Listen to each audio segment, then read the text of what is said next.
Alors, bonjour tout le monde.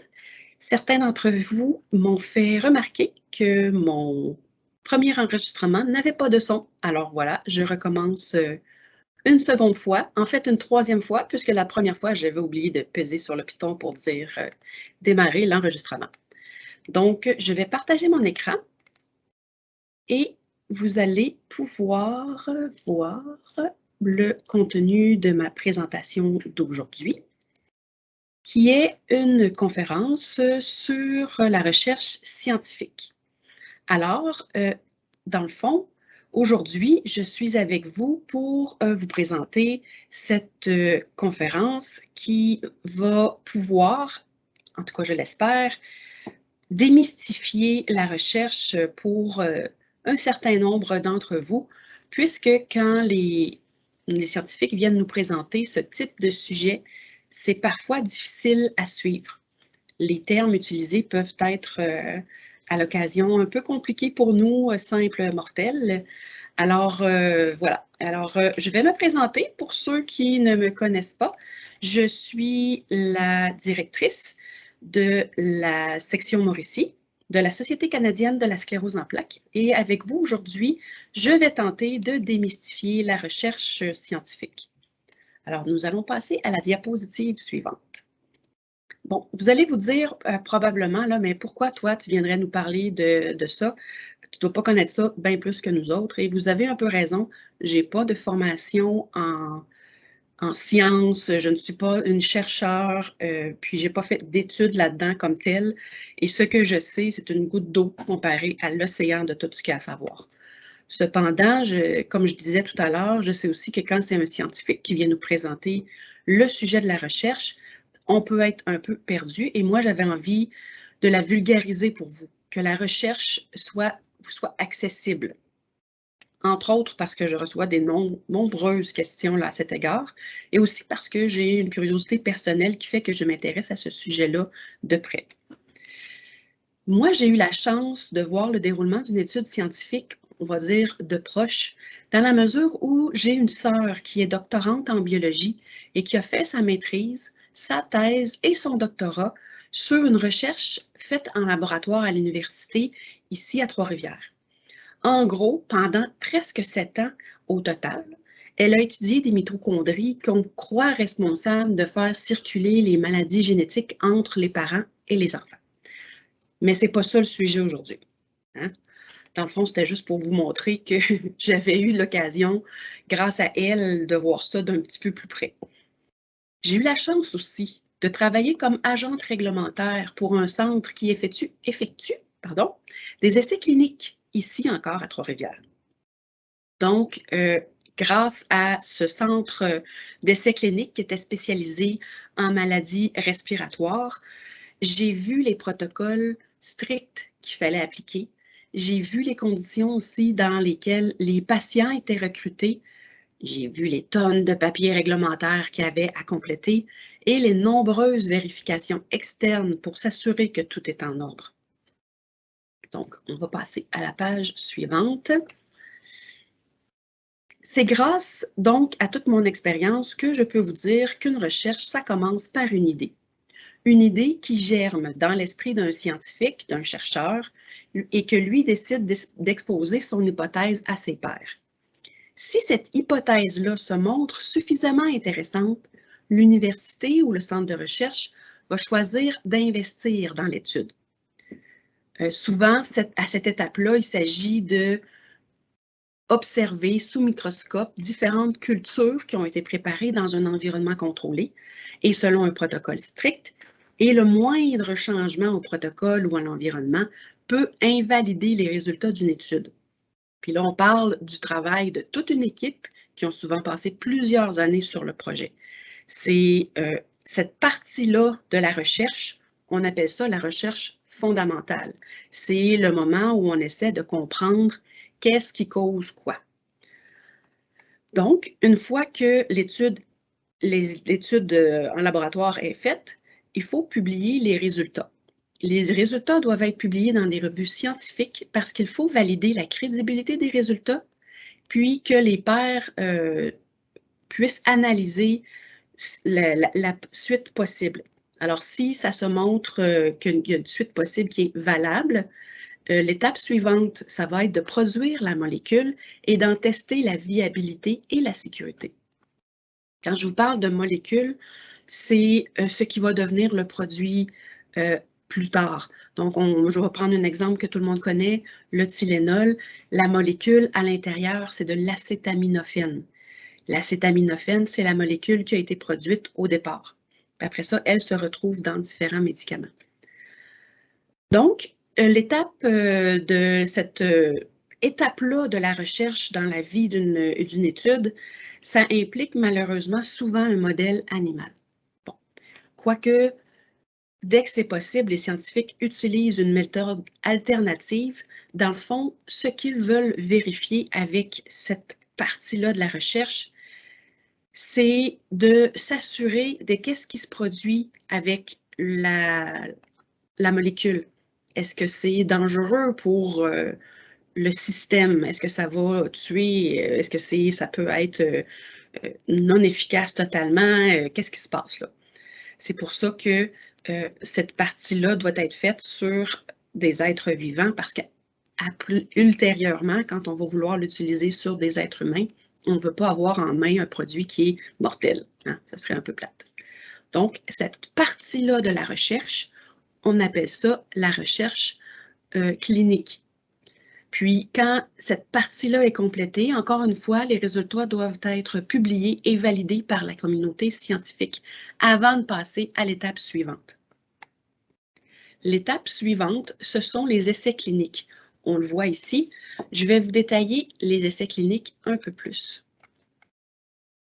Alors, les essais cliniques, ça débute quand les chercheurs ont une piste prometteuse avec une molécule et que les essais en laboratoire se sont montrés sécuritaires. Parce que c'est le moment où on commence à tester la molécule sur des humains. Un essai clinique, c'est généralement divisé en 3 phases, des fois 4. Dans la phase 1, c'est un petit nombre de volontaires qui est supervisé sur une courte période pour voir ce qu'il advient du produit dans le corps humain. Dans cette partie-là, on veut savoir, une fois que c'est à l'intérieur du système, c'est quoi les interactions avec les restes du corps humain, puisque c'est la première fois que ça se retrouve dans un corps humain. C'est là qu'on va pouvoir déterminer bon, les effets secondaires, tout ça. On fait vraiment, puis c'est court comme période pour justement ne pas entraîner de problèmes vraiment graves. Bon. Une fois que la phase 1 est terminée, encore une fois, il faut publier les résultats et si c'est considéré positif, on passe à la phase 2. Dans la phase 2, on cherche à connaître l'efficacité du produit. Donc, la durée de l'étude va être plus longue et le nombre de participants va être plus grand et les groupes de participants, ils vont être homogènes parce qu'on veut assurer la crédibilité de l'information qui va être retirée de l'essai. Parce que ce qu'on cherche à obtenir, c'est des données probantes qui vont démontrer que le produit a une efficacité sur une condition X. Si on reprend notre exemple de l'acétaminophène, c'est que l'acétaminophène enlève le mal de tête. Évidemment, encore là, on enregistre tous les effets secondaires possibles et imaginables. Vous le savez, il n'y a pas un produit qui n'a pas d'effet secondaire, donc c'est important de les garder en compte. Puis une fois que la phase numéro 2 est terminée, encore une fois, on compile les données. Et puis, si tout est beau, puis que c'est encore une fois positif et prometteur, on peut passer à la phase 3. Dans la phase 3, on veut connaître le bénéfice du produit par rapport au risque qu'il représente. Vous le savez, là, les effets secondaires ont déjà tous été compilés. Dans la phase 3, on a encore une fois un plus grand nombre de participants sur une plus grande période pour vraiment valider à long terme qu'est-ce que ça a comme effet. Puis, est-ce que les effets que l'on recherche sont meilleurs que les risques qui sont engendrés par la prise du produit? Donc, surtout s'il y a déjà une molécule qui existe pour régler le problème en question, il faut que la molécule soit capable de démontrer son efficacité. Donc, une fois que la phase 3 est complétée, si tout est beau, on peut passer tout de suite à la soumission à Santé Canada. Par contre, parfois, une phase 4 peut être demandé si on pense pouvoir améliorer l'efficacité du produit quand la possibilité se présente. Parfois, une technologie peut être arrivée, puis on décide de faire une phase 4 parce qu'on peut améliorer la molécule, ou en tout cas, il peut y avoir plusieurs raisons, mais la phase 4 n'est vraiment pas nécessaire. Évidemment, je me répète, comme toutes les autres étapes, les essais cliniques, ils doivent suivre des protocoles très stricts. En plus de ça, ils sont encadrés par des normes mondialement exigées parce que ça implique des êtres humains. Le Canada et le Québec ajoutent aussi leurs propres exigences. Une fois que c'est complété, chaque phase doit publier et valider les résultats avec la communauté scientifique avant de passer à la suivante. Puis quand tout est conclu, que c'est un succès pour le produit, ça peut être soumis à l'approbation de Santé Canada. Santé Canada fait sa recherche. Parfois, Santé Canada refuse le produit. Parce que là, elle, ce qu'elle regarde, c'est la compilation de toutes les données. Puis Santé Canada veut un produit qui va avoir plus de bénéfices que d'inconvénients. Donc, ce n'est pas toujours le cas. Alors, voilà. C'est pour ça que parfois, ils vont dire non.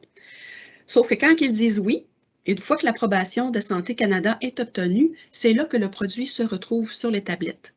Et c'est uniquement à ce moment-là que la molécule commence à être payante. Je ne veux pas embarquer dans le débat du complot pharmaceutique.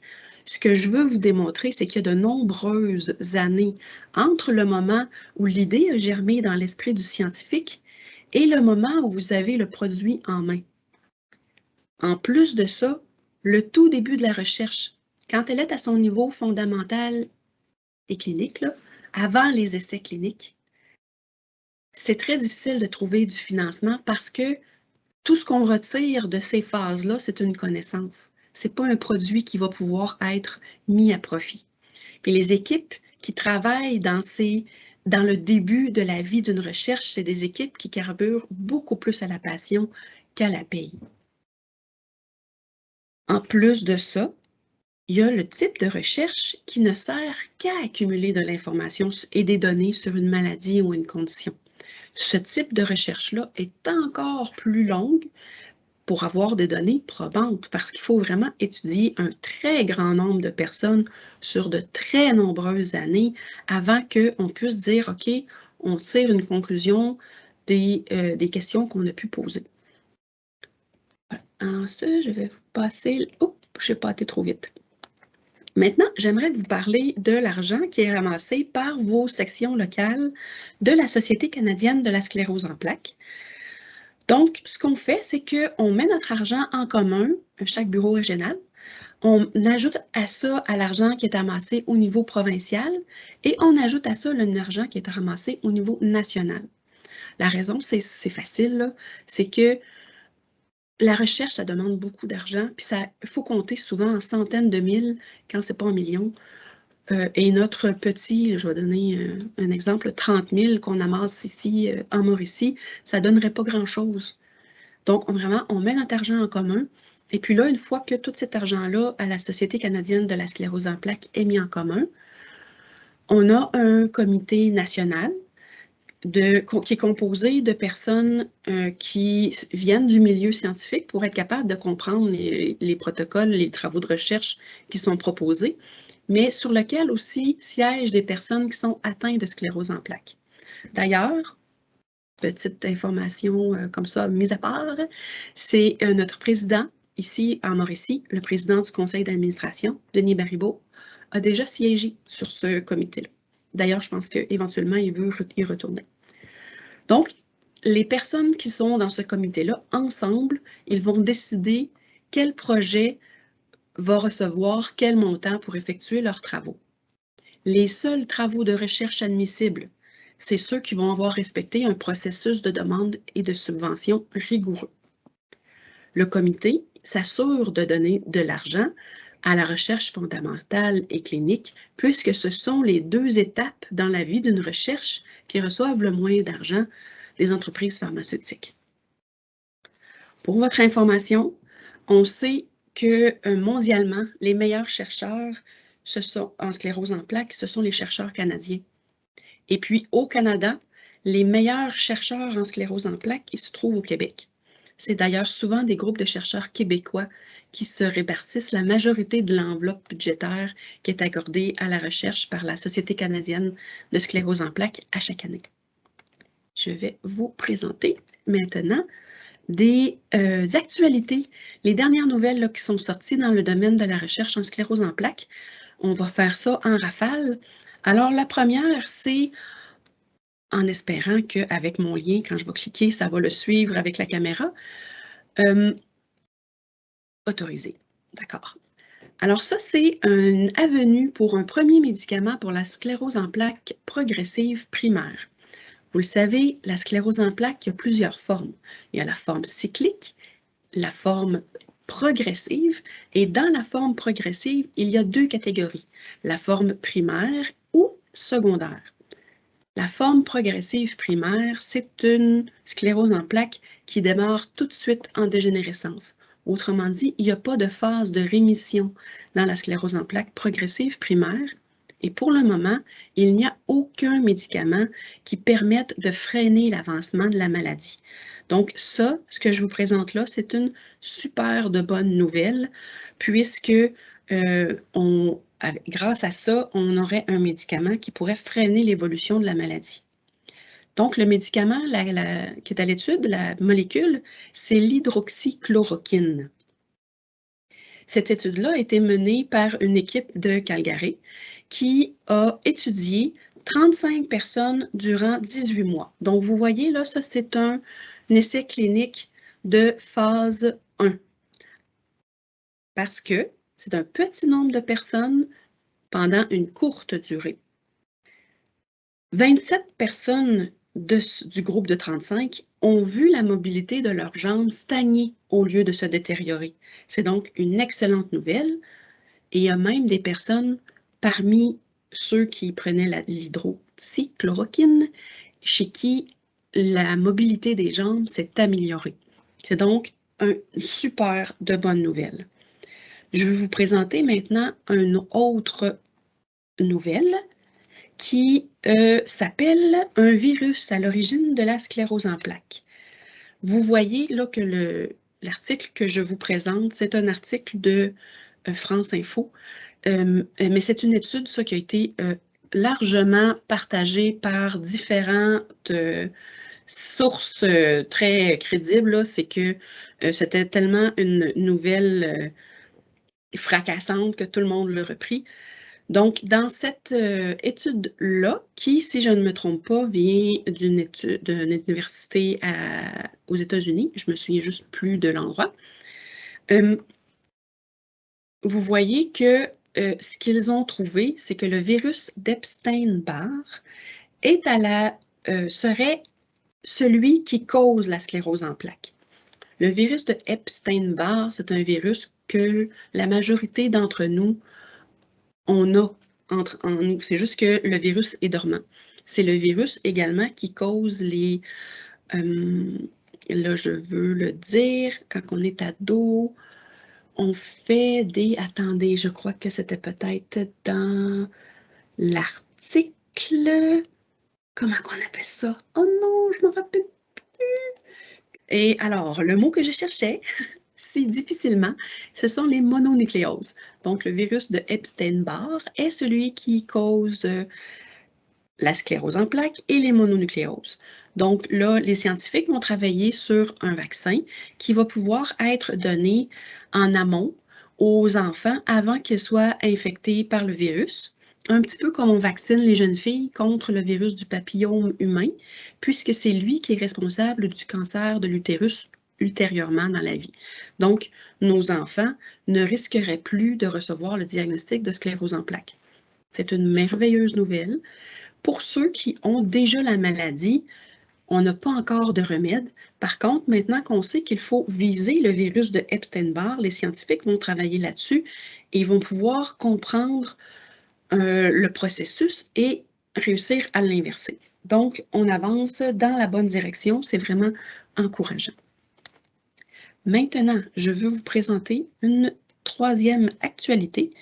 C'est une actualité qui nous vient de Sherbrooke c'est que une invention sherbrookeoise va pouvoir servir à cartographier la matière blanche.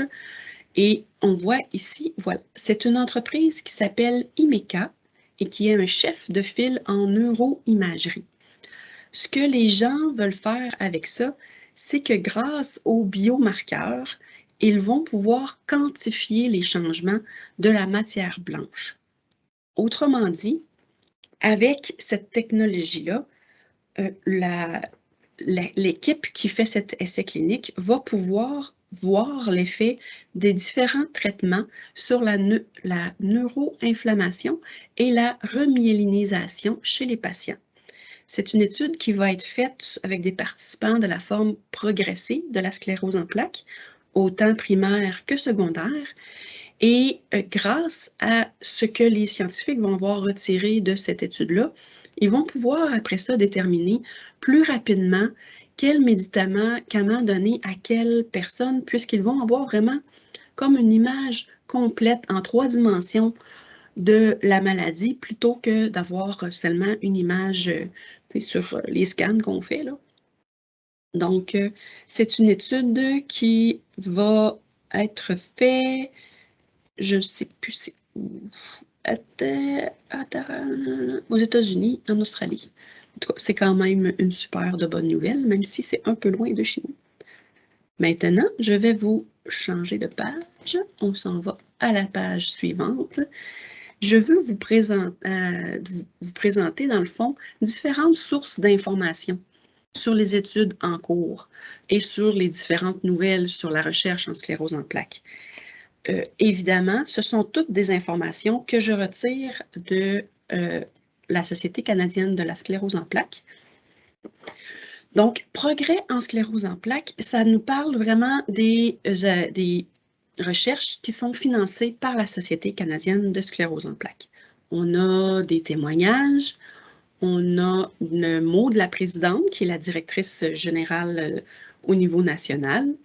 On a aussi différentes informations sur comment faire des dons et c'est quoi les différents services là, qui sont à la disposition des personnes atteintes.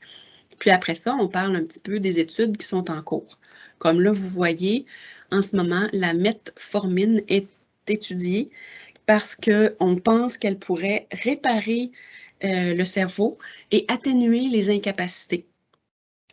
Cette étude-là est faite chez les enfants et les jeunes adultes, puisque avec le temps qui avance, le cerveau perd de sa capacité à se réparer. Donc, évidemment, on fait ce genre d'études-là avec des cerveaux qui sont en pleine forme. Et puis, ça, c'est un petit journal qui peut être reçu papier ou par courriel. Donc, vous avez juste à vous inscrire à ce journal-là. Puis, vous allez avoir toutes sortes d'informations intéressantes. Ensuite, je veux vous montrer la section nouvelles récentes. Cette partie-là du site nous présente vraiment toutes les actualités qui sont sorties. D'ailleurs, on voit les actualités que je vous ai parlé tout à l'heure sur le virus de Epstein-Barr. Ensuite, tu vois, il y a l'université de Harvard. Je savais que c'était aux États-Unis. Ensuite, on voit l'hydroxychloroquine. Puis là, les différentes études qui ont été faites sur toutes sortes d'autres sujets, comme les effets des régimes alimentaires, Swank et Walls, et puis les différentes autres nouvelles qui étaient sorties dans le domaine de la recherche en sclérose en plaques, qui peuvent être intéressantes. Ensuite, une autre chose que j'aime bien aller voir et qui nous renseigne beaucoup, c'est les traitements à l'étude. Avec ces traitements-là, on voit quelle molécule est à l'étude et à quelle phase elle est rendue. Bon, évidemment, on parle uniquement de la dernière partie de la recherche scientifique, qui sont les essais cliniques. Parce que les premiers, on n'aurait pas de traitement à montrer puisque la molécule n'a pas été encore à l'essai.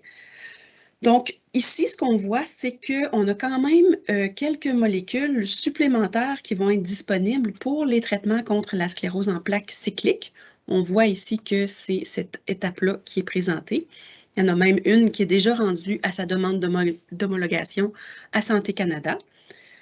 Ensuite, on voit aussi les traitements qui sont à l'étude pour la sclérose en plaques progressive. Et là, on voit qu'il y en a plusieurs qui sont rendus à la phase 3 et qu'on va pouvoir demander une homologation à Santé Canada très prochainement. Donc, on voit au moins 1, 2, 3, 4, 5 molécules qui seront prochainement sur les tablettes. En tout cas, on espère que les résultats soient positifs puis que les médicaments puissent être disponibles, puisque dans la sclérose en plaques progressive, il n'y a vraiment pas grand-chose si ce n'est pas rien du tout pour les gens qui sont atteints de cette forme-là. On voit aussi là, des traitements qui sont un peu à l'étude. Puis là, je veux vous présenter la dernière partie qui s'appelle Plein feu sur la recherche. Plein feu sur la recherche, ce sont des témoignages. C'est différentes personnes là, de la communauté de l'ASP, des proches aidants, des chercheurs, des bénévoles, des donateurs, un petit peu tout le monde dans le fond. Là. Puis ces gens-là, ils vont vous dire, pour eux, la recherche scientifique, c'est quoi? Pourquoi c'est important? Qu'est-ce que ça change dans leur vie? Donc, si jamais vous vous demandiez si ça valait la peine d'investir en recherche, vous allez avoir votre réponse là, après avoir écouté ce qu'il y avait à dire. Donc, ça fait le tour de ma présentation aujourd'hui. Je serai prête normalement aux questions, aux commentaires, au partage. Par contre, comme nous sommes en enregistrement de 3e essai, vous n'êtes pas là pour me poser vos questions. Alors, j'espère que